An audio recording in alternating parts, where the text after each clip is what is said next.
So I was 33, I was in love. I went to the doctor for birth control and I came out with breast cancer.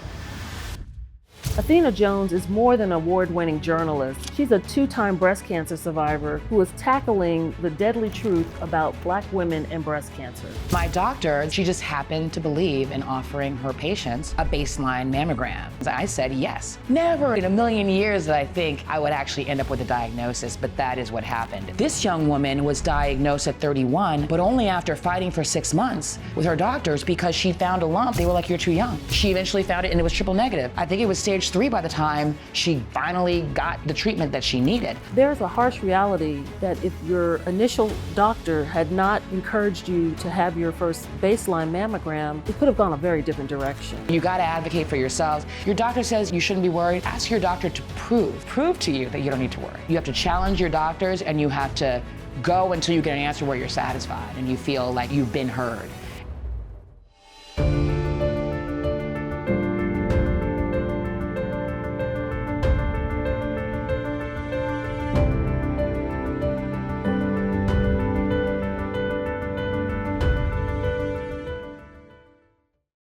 Today's guest is Athena Jones, an award-winning journalist and a former CNN correspondent who is the driving force behind a new powerful documentary called Sisters Keepers, examining the Black breast cancer crisis among women in the United States.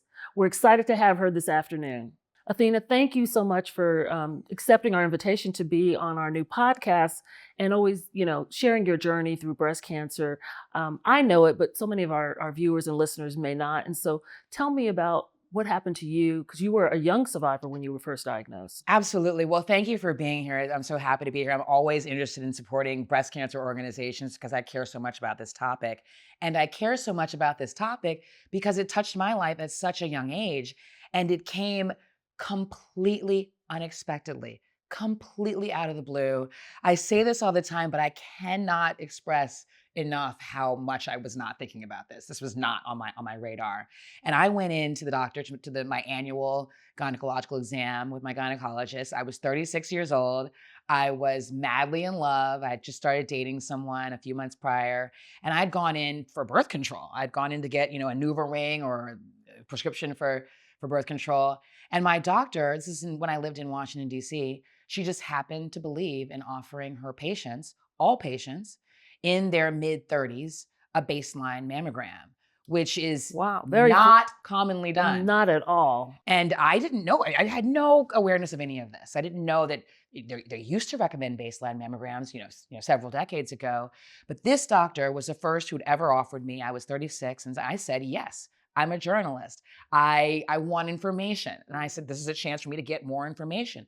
Never in a million years did I think I would actually end up with a diagnosis, but that is what happened. The X-ray came, the mammogram came back with some, concerning parts of it. And so they had me do a biopsy, a series of tests. Ultimately, I was diagnosed with very early stage 0 breast cancer called ductal carcinoma in situ, commonly called DCIS. So it's cancer in the milk ducts. And so because they call it stage 0 because it has to get out of the milk ducts and spread around the body in order to be deadly. So it's very, very early stages. And I was grateful to have caught it.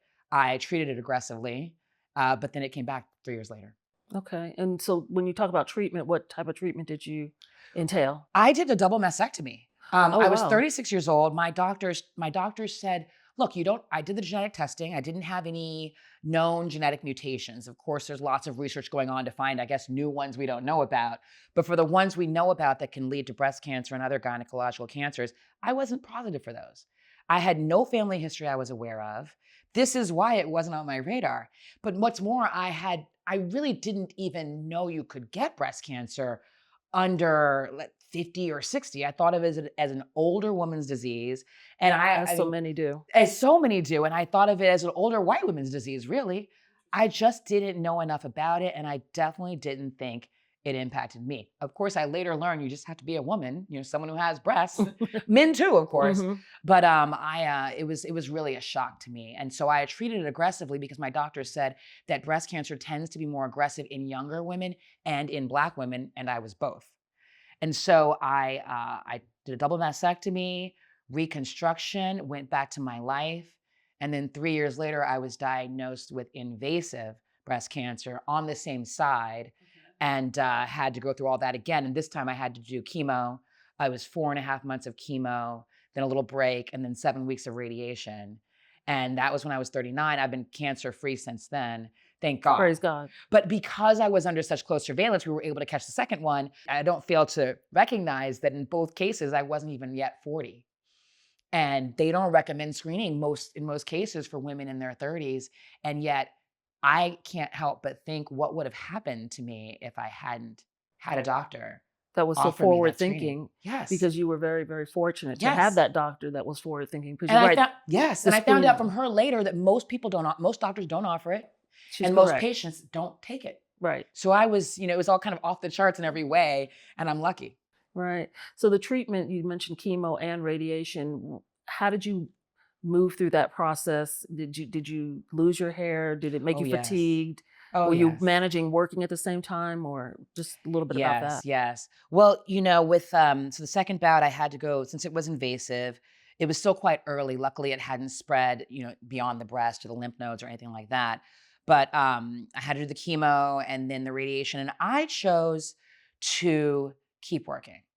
I'm a journalist. Had a kind of high-powered job, and I was obsessed with continuing to advance in my career. And I didn't want to pause for this pesky but deadly, potentially, health problem. I was determined to keep going, but that's just kind of my personality. Do you I think that wanted something helped to you? focus Do you on. think that helped you keeping a sense of normalcy for yourself? I think it did. I understand why some women feel that they need to stop working and to really put all of their focus on dealing with this health challenge. For me, partly because of where I was in my job and not wanting to be derailed from my progress. Also because I'm just the kind of person I want to have something to focus on. I didn't want to be sitting in some room sort of thinking about breast cancer all day, every day. I wanted to continue doing what I was doing. And so what happened, so I was diagnosed, I had been covering the Republicans running for president in the fall of 2015. And so when I had surgery in early 2016,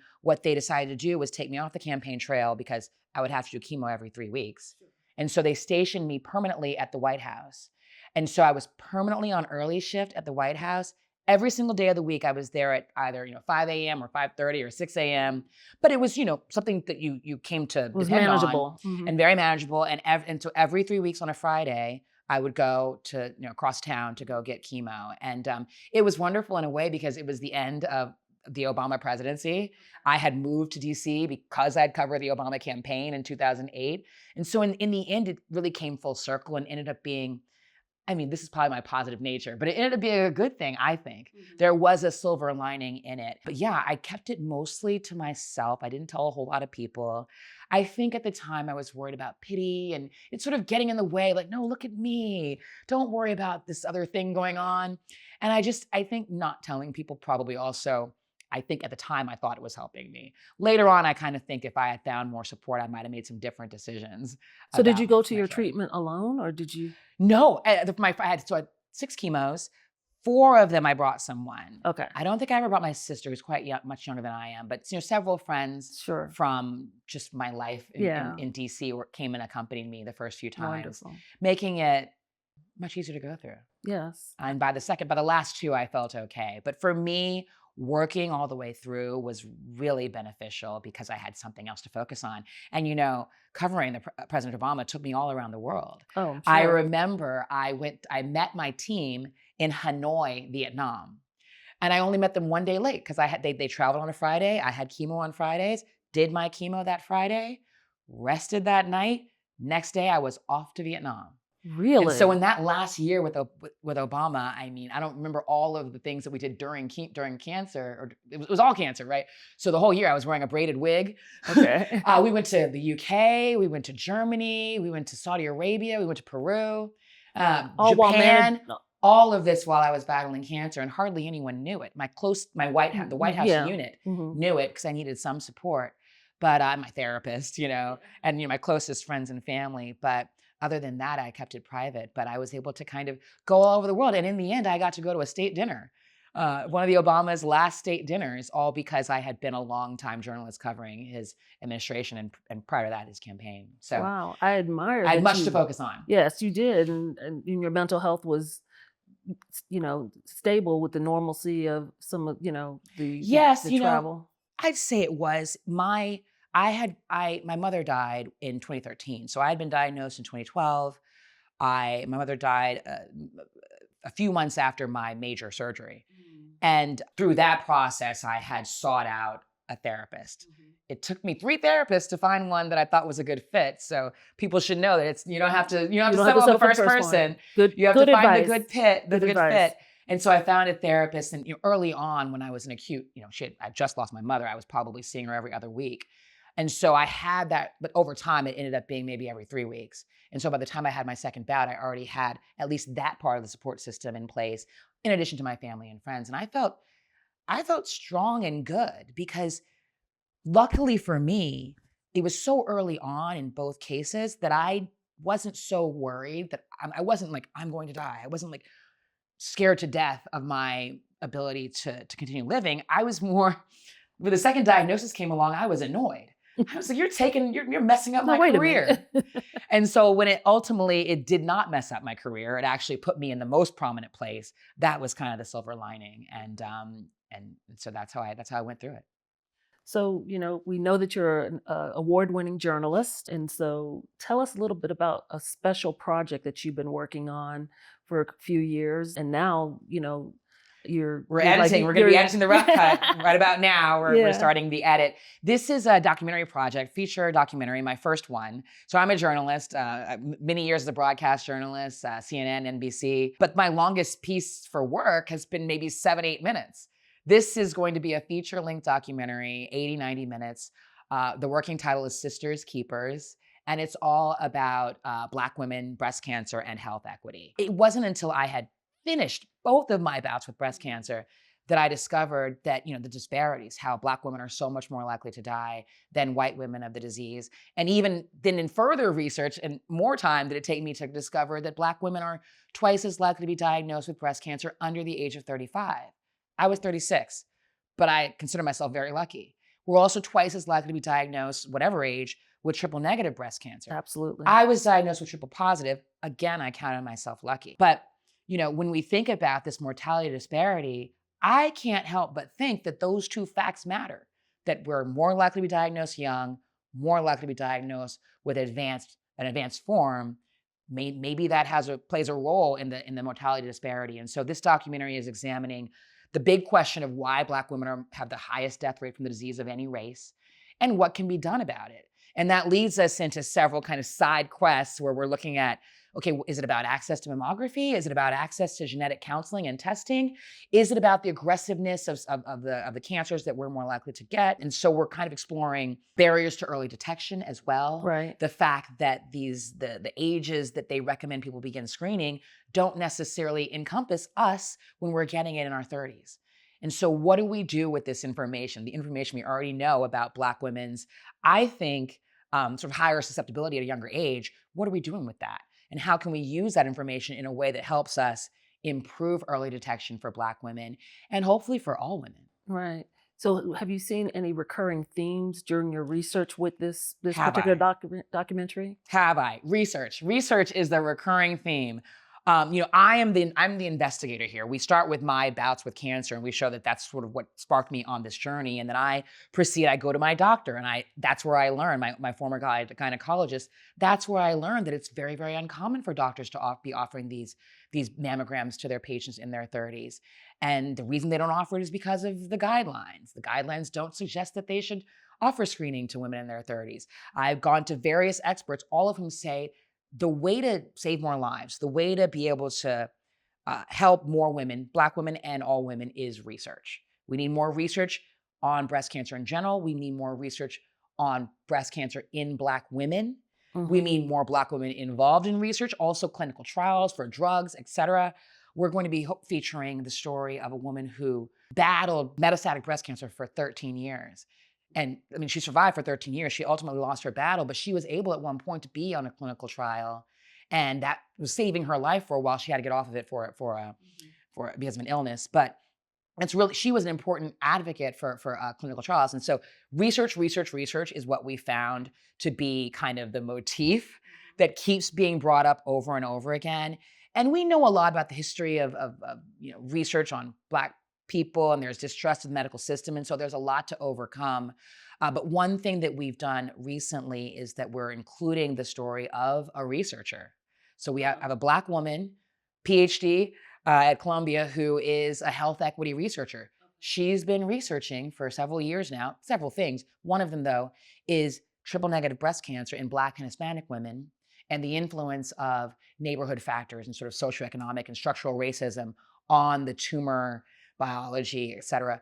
But she just had her grant funds cut Okay. I in was the going to current ask about that, how administration. that's And factoring so in. we're including that story because it's how are you going to help reduce disparities if you're cutting off the research of people trying to do these things? So That's it's a very complicated frustrating. thing. But yes, so the people keep saying research, research, research. We found someone who's one of the people answering that call, and now there are being barriers thrown in her way and barriers in the way of the whole medical system. Yeah, we were just talking to a doctor who was talking about the cuts in the medical community and how that's impacting services. And so you're absolutely correct. Was there anything that shocked you while you've been on this journey for the documentary? I think a couple of things I've learned. One of the things, I wouldn't say shocking. I guess I should have, if I'd thought about it for more than a minute, I would have realized that breast cancer is so many. It's a collection of diseases. Of course, I had triple negative, but you can be positive, with estrogen and progesterone and negative on her HR2, or you can have no markers for any. That's triple negative. There are all kinds of different forms of breast cancer, which is something I wasn't aware of, and those are going to take different approaches. So that's something that people should be aware of. But something else I learned that was really shocking to me. We interviewed a doctor, a radiologist at Harvard, who told me that her concern was, I was saying, look, should Black women be screening earlier? What do you think is the solution here? One of the solutions. And she said, well, it's hard for me to tell a younger Black woman who may be concerned, she doesn't have family history, or she's not sure of her family history. She doesn't know maybe she's 35. What should she do? And she said, when I interviewed her a couple of years ago, she said, right now, I don't have good answers for that, Black woman, because what happens is that any of us go to our doctor, the doctor is going to use these risk models. She called them traditional risk assessment models. So breast cancer risk assessment. They're based on things like, when did you have your period? Did you have a baby? Did you breastfeed? Things like that. Of course, family history. But based on white women. Based on white women, because first of all, these studies are from 30, 40 years ago. They Exactly. were done in places like Norway or Sweden, places that have universal health care, much easier to study. Hmm. And so, very homogenous population. This Harvard radiologist told me that those models, they're only okay for white women. They're okay at predicting risk for white women. They're terrible at predicting risk for women of any other race. So I'm concerned with Black women, but I'm concerned about all women. So Hispanic, Asian, Native American, you name it. If you're not white, it's doing a pretty poor job of determining your risk. Here's the problem. Those traditional risk assessment models are used by insurance companies to decide what they're going to cover. And so if you don't have a high enough risk score, then you may not get access to an insurance covered treatment. ultrasound. Or yeah. Because I know Sisters Network believes in Yes. Black women getting screened by 35, Mhm. but not just a mammography, also an ultrasound. And Absolutely. so these risk models are the gatekeepers for access to things like an ultrasound or an MRI. Now, I don't know how much an ultrasound would cost out of pocket, but I know an MRI is very expensive. Most people are not going to be paying for those things out of pocket. Right. And if you have a risk assessment model that is, this doctor said, sending 2 to 3 times more white women to that supplemental screening covered by insurance than other women, that's a built-in racial bias. And so this doctor, at the time when I interviewed, was working on a solution to that. And that's the moment of hope in our documentary, is that there are going to be new tools coming out in the near future that should be able to help all women better understand their individual risk, which is something that no one's been able to really do all this time. Well, I know back in, I guess it was maybe 2021, that's when we first really connected. And you were so gracious to host our State of Black Breast Cancer Crisis, a call to action, our town hall. And that was the first year that Sisters Network publicly called what we believe is affecting and taking so many lives of young Black women a crisis. Yes. When we have this many young Black women dying in comparison to other ethnic groups, particularly white women, and being diagnosed with the more aggressive type, triple negative breast cancer, we consider it a crisis. Absolutely. And we felt that we should go on a limb and call it as such. We've been around 30 years, and if anybody could call it that, we felt like we were in the position to take the hit if it's not a popular term. And so when you see, a lot of these young women that are on social media who are being very transparent about their diagnosis and so forth, so many are 35, 28, 30, 27. I mean, we recently lost a member of our organization who was 26, triple negative.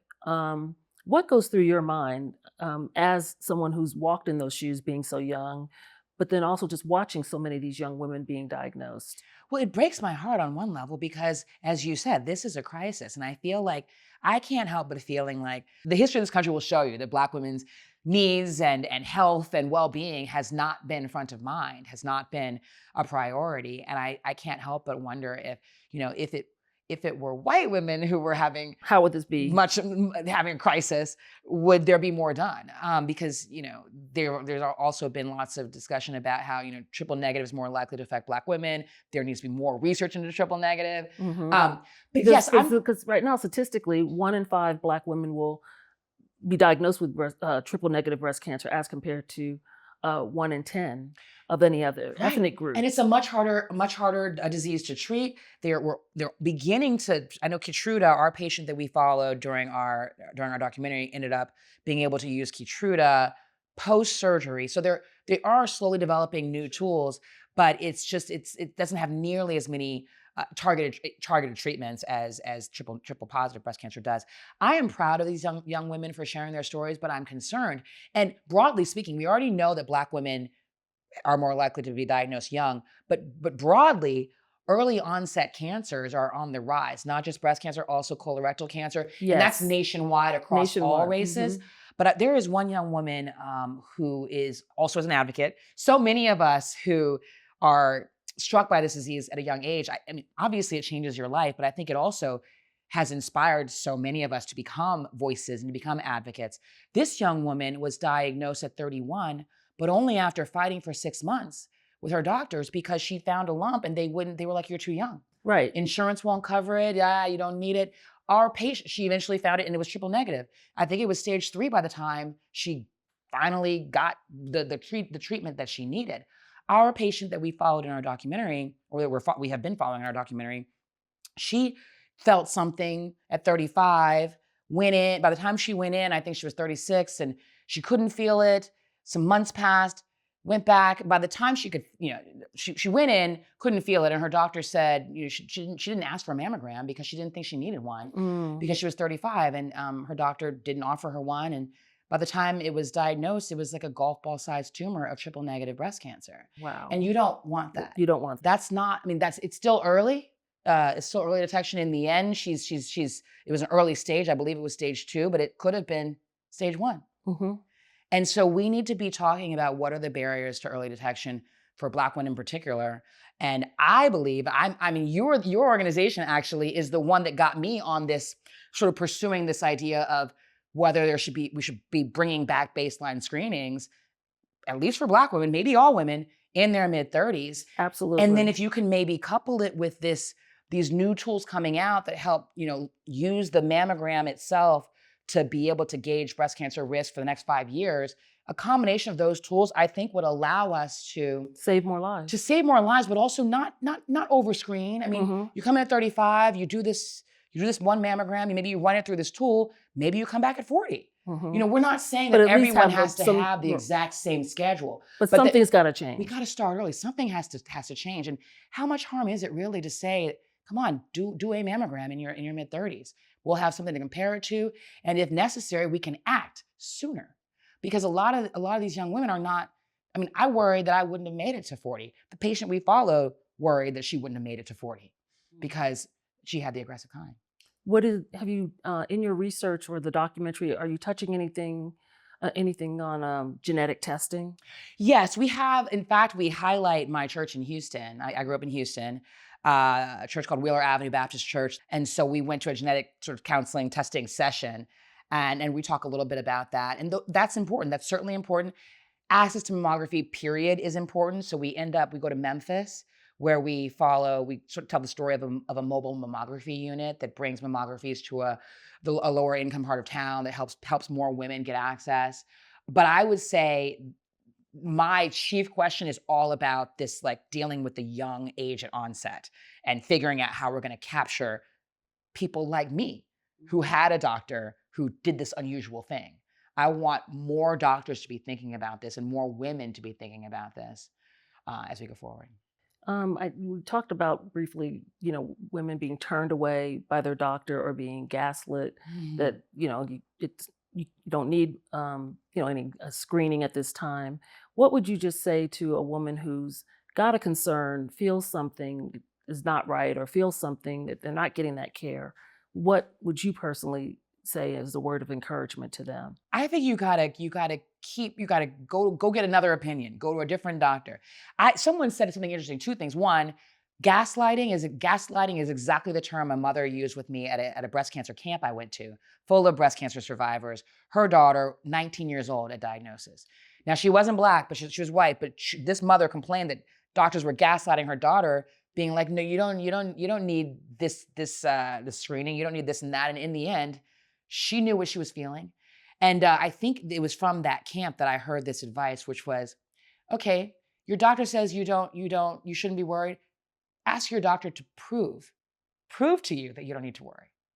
Give me the proof as to why this lump or whatever I'm feeling, I don't have to worry about. And in the end, it's going to be their opinion. Oh, you're too young.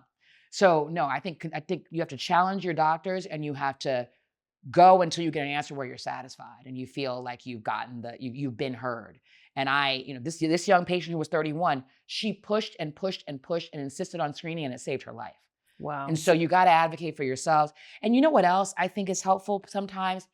Maybe not everyone is comfortable advocating. And this is also good, not necessarily with the advocacy, but even just early on in your first appointments where you're learning what's to come. Right. I think it's always great to bring someone with you.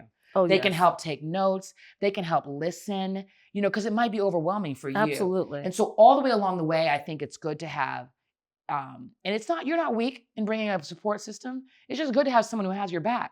And that may give you the strength to advocate for yourself. It certainly will help you just feel like you have a backup. I did that. My friend was drawing images, and we asked to record her, but we were, I had support with me, and that was extremely helpful. Support is very, very important. And, with Sisters Network, some people unfortunately just don't have that support system available to them. Mhm. And that's the beauty of the organization, is that if we have a survivor in that community, we encourage that individual to call us, and we will, pair them up with someone, even hopefully someone that has similar diagnosis or some similarity, or just for the support in general, if you don't have that, because it is critical to have someone else listening, the other ears, just so that you don't miss something that's But important. advice too. I will fully admit that I was keeping this close to the vest. My first diagnosis, my mother was very ill. I didn't necessarily want her to find out what was going on until I was ready to tell her, Right. for many reasons. But for several reasons, I didn't really seek out support. I mean, yes, I had my family and friends, but they But the weren't going support through in it, breast yeah, cancer. yeah. They weren't just like me. They loved me and cared about me.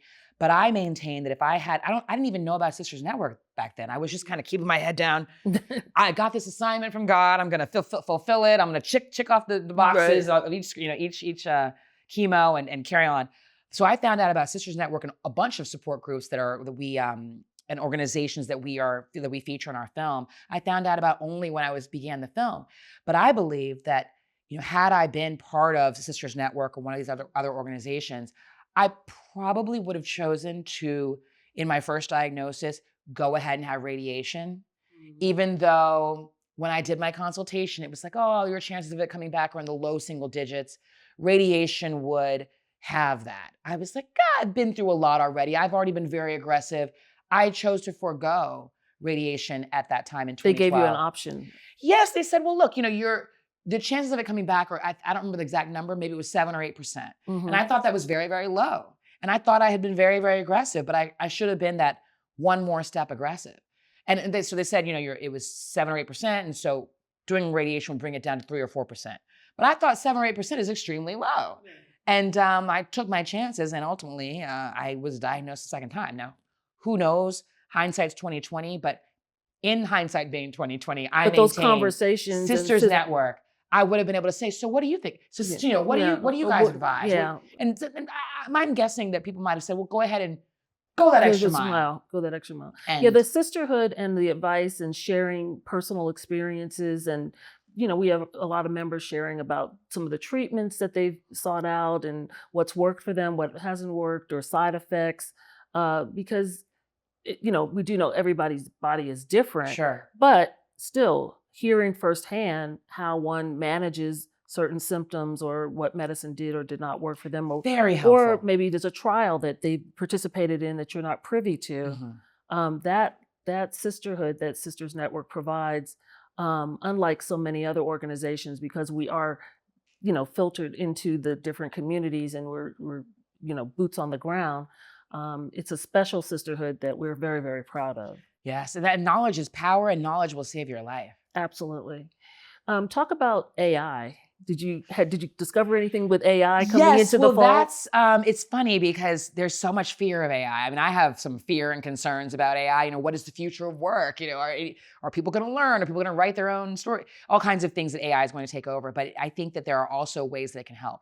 And this radiologist at Harvard that I mentioned earlier was working back then on a tool with a computer science professor, herself a breast cancer survivor at MIT. The doctor at Harvard was named Dr. Connie Lehman, and the doctor at MIT, the professor at MIT, Regina Barzilay. And they sort of worked together on this project, and that's how they created an AI tool. They called it Mirai. It was trained on hundreds of thousands of mammograms where they already knew the outcome. And across races, so not, they didn't just train it at Massachusetts General Hospital in Boston, which would have had a largely white population. They went to Emory. They went around the world, I believe, to get all of these, hundreds of thousands. They trained this, I guess, computer, this tool, to recognize patterns the human eye can't see. What's so interesting is that these are basic mammograms, not even the advanced 3D, just the 4 slides, the 2 views of the right breast, the 2 views of the left breast. This tool can look and it can see patterns that a radiologist, even a radiologist with 20 or 30 years experience, just is not going to be able to see. Wow. Now, this tool does not say, look at this area, that's definitely cancer. The tool says, this area, look at it again. Give it more screen, look closer. Right. Now, the MIT professor who helped to, sort of ideate this, whose idea this was and help bring it about, she ran her own mammograms through it. I believe she was diagnosed at 42 or 43. She, after the tool was put together with her grad student, a man named Adam Yala, they ran her previous mammograms at, I guess, 40 and 41. And the tool flagged exactly the area that she ended up having cancer. And so these are tools that I think are going to help more women of all races better figure out where are they on the risk continuum. Because what's unsatisfying for me throughout all of this is that there is so much focus on family history. Very important, extremely important. We can talk about the stigma in the Black community and how you may not know what your aunt died of. That's one thing. But, apart from family history, they don't really have much that they can tell you about what you should do to figure out your risk. And we know that when it comes to breast cancers, only, I think at most 15% are hereditary. So mine was considered sporadic, meaning not having to do with genes or history. Something happened that caused my these cells to go haywire. And so I don't know about you, but I'm not satisfied with a sole focus on family history when it's not going to capture 85% or more of the folks who are susceptible. What gives you hope? This tool, actually. I know I keep talking about it. I'm not here to advertise for them. It did recently, a version of this just recently got approved by the FDA. And so I believe, a few years ago, they were saying in a few years, and I was like, will it really only take a few years? But now this tool, this AI tool, will, I believe, begin to be being rolled out late 2025, early 2026. And, obviously there's uptake. Not every hospital and every hospital system is going to use it. And of course, AI, you can't interrogate the tool. So it can't explain itself. So there may be some hiccups in the uptake, but this doctor believed, and I'm convinced by her, that this could be a better way, and that, but in combination with, you have to have a mammogram. Right. And so, I told you how your organization inspired my interest in this idea of a baseline in the mid 30s. Let's just call it 35. There's a lot of resistance to that. And we know, part of our documentary is we followed the United States Preventive Services Task Force, which is the big body that sets these guidelines that the Affordable Care Act follows. And so they're not telling insurers what to do, but we also know that if they say you should do it, the Affordable Care Act says it has to be covered for free. Right. And so they have been examining. So there's a cost analysis to this. Yes, in the end there is. Even if they're not the ones doing it, in the end there will be. And they had been examining all throughout our documentary. They had been examining or sort of reassessing the breast cancer recommendation, and they ultimately moved it down to 40. But I don't feel satisfied by that. Right. And nor do we. Right. And it was previously 50. It went to 40, and they brought it back down to 40. But 35 is where we need to be to really make an impact and an inroad to save Black women's lives in particular, but all women's lives who are being diagnosed early, but particularly Black women. And the thing is, we're not even saying do it every year starting then. It's just start earlier, right? Do at least one. Know where you stand. And I have to believe, I really hope that our documentary, because we're hoping for broadcast distribution. We want to be in theaters at least for a while. In New York, we can do it. We're going to speak that into existence. Yes, but the thing I'm most excited about is what I want to be a really extensive impact campaign. That's what they call it in the documentary space. You get funding for that as well, but it's to tour the film around to cities all over America. I want to go to Spelman. I want to go to HBCUs. I want to go to churches. I want to go to community centers. I want to spread the word about this, and I want to have events that double. So it's not just a screening with maybe a few people from the documentary if they're able to be there. Not just that, but also a public health event. So we have people who can offer connections and services and information. And so each of these would be like a real event. And the hope is to kind of spread the word, get more people thinking, get more people talking about, hopefully down the road, policy change. Hopefully we can bring into existence this idea of a baseline coming back. And as screening tools get better, because there's a whole other layer of dense breasts and mammography not being, and so many of us have dense breasts. So, there's hopefully a lot of advancements coming along, but our hope is that our film will open a lot of eyes and get a lot of people talking, and certainly get Black women at least paying some attention and considering earlier screening. Absolutely. And certainly genetic testing. And so when you're ready for that tour, we've got 25 plus cities that we're ready to help. Well, you guys would be at every single screening. But I'm serious. I want to go to the Atlantas and the Houstons and the Austins and the Detroits. But some of the smaller towns too, because not every big place is going to the smaller towns. Absolutely. So we really want to spread the word. We want to make sure that word gets out there. What has changed you as you've become an advocate? I think that it's funny because even beginning this documentary, I was kind of resistant to the idea. My co-director was like, we could do a short film about you and breast cancer. And I thought, I'm the journalist. I'm covering the story. I'm not the story. I think over time I've become a lot more comfortable being really, truly part of the story and being more and more of an advocate. Like, I kind of feel like I'm allowed. Yes, I'm a journalist, but I'm allowed to have an opinion here. And my opinion is, if early detection is so important, we need to be focusing on removing barriers to early detection. And so that is what I am all about. And I think we should all be shouting it from the rooftops. But I am certainly more and more comfortable each day shouting it from the rooftops in whatever way I can through an interview like this and other podcasts and any social media, speeches, etc. And certainly a documentary. Well, you touched briefly, and I'll just say this on policy, and that's where real change can Yes. definitely be made. Sisters Network is launching our Center for Public Policy. Wonderful. And so you'll be seeing a lot of policy on the state level initially through our chapters, and since we have such a large footprint nationwide. Because you're right, the policy changes are really going to be very effective in impacting the lives and saving lives. It's what's going to be effective, Mhm. right? And you got to start, sometimes starting at the state level is what's going to work. Maybe that's where the momentum gets built. And it bubbles up. Mhm. And so we're very excited about that. So you'll be hearing more That about is exciting. that. This is exciting about your documentary. Tell us the name of it again, where Sisters- people can find a little bit more information so that they can keep up once it's going to be released, they can be updated. Right. The documentary is called Sisters Keepers. And we have a website we've been working on. We have a version up. We'll certainly be improving upon it, but we have a draft sort of version up that's accessible. And it is at www.sisterskeepersdoc, as in documentary.com. Okay. Well, I thank you for being a friend to Sisters Network, for including us in your documentary.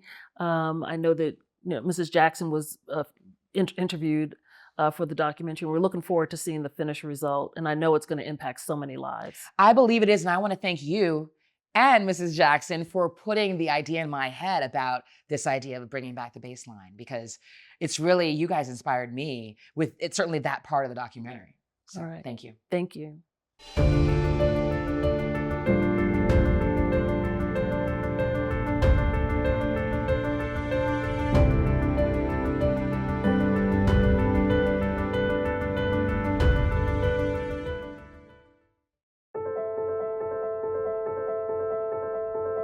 The motivation working in oncology is easy. I think we all have a family member or a friend that's affected by cancer, and you just know the toll that takes on not only that person, but their family. While I might not today be in one of those situations where I desperately need a medicine for someone I care about, millions of people are all over the world in that exact situation. Like, we are the people who make those things. No shortcuts, no compromises. We discovering, we identifying, we applying cutting-edge technologies and the methodologies in our daily work. Whether I can improve with new technology, doing something faster, I'm always trying to get better in every experiment that I'm running. I think we constantly have to be pushing those boundaries, not just so that we can stay at the forefront as a science and technology company. Being bold with ideas can really help us make breakthroughs and bring us a step closer to discovering effective treatments for patients.